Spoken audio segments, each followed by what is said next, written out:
Now, The 40K Empress leads the way. Let's all hear what Logan has to say. To Sami, he will make the day. The Imperial has arrived. Yeah, that's the song. That's the theme song for one of my favorite podcasts, superhero podcasts, that talks about superheroes. Superhero Truthers. And I highly recommend you, if you're into superheroes and you want to hearing about superheroes and talking about them, do check out that channel. And I said that because I opened it with the song. That's the theme song that they opened their videos with. So since I did that, I figured I'd give them credit, give them a shout out. And speaking of superheroes, I'm talking about superheroes here in this video, and I'm going to talk about the Fantastic Four. This is the Fantastic Four shirt, see? There's four. No, actually, this is the Marx Brothers, the four Marx Brothers. But that's what inspired the Fantastic Four. You might not know this, but Stan Lee, one of the creators of Marvel Comics, was a big Marx Brothers fan, and there were four of them. And he says, hey, I'm going to create four superheroes, like the Marx Brothers. And he created the Fantastic Four. No, that's not true. I just made that up. Actually, the Fantastic Four were created because of, now this is true, the Justice League. See, basically, Marvel got a lot of their ideas from DC. Except in the 60s, Marvel did it better. And except for Batman, maybe Superman too, but Marvel was more popular. They actually took DC's ideas and did them better at that time.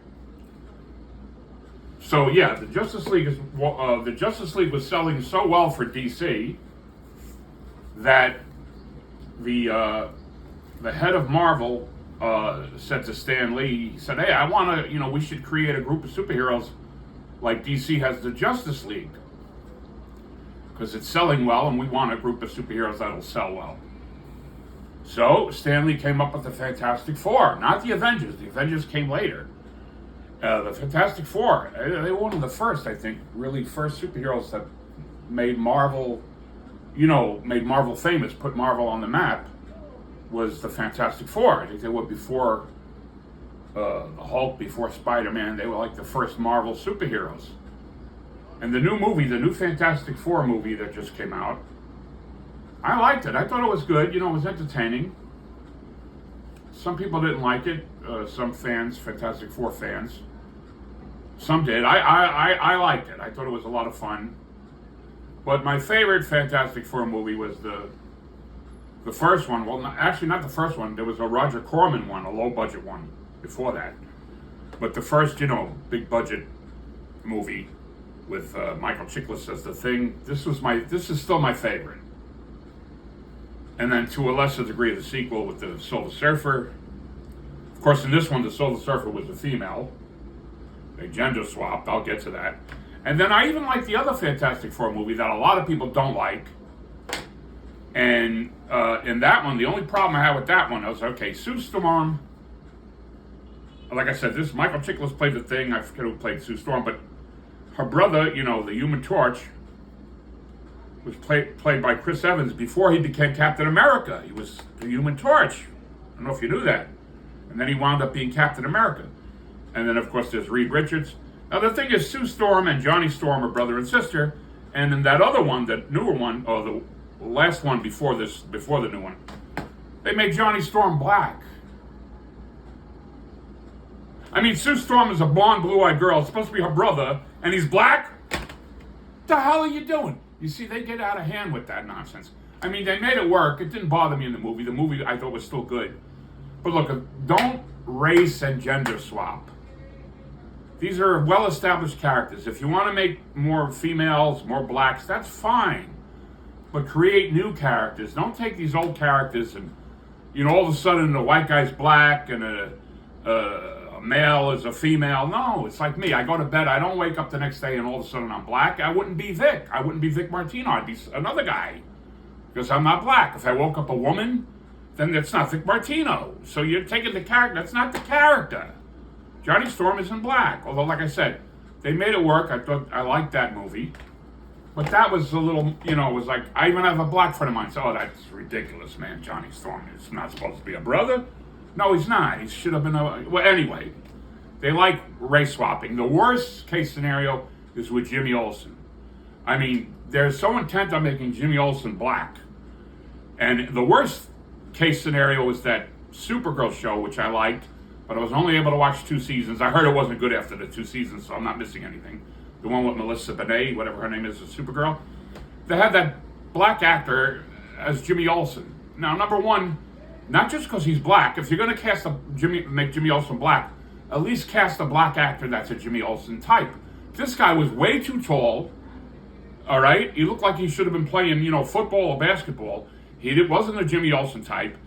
And there was an episode where Superman was in the show, and the guy's taller than Superman. Even if it was a white guy, would have said, hey, that's not Jimmy Olsen, he's too tall. Jimmy Olsen's not that type. He's not like a jock or a GQ model. I mean, ridiculous. Anyway, all right, so like I said, I like the new Fantastic Four movie.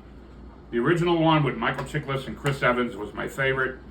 And then there's this Fantastic Four cartoon animated series you can get on, well, these are DVDs or Blu-ray, whatever.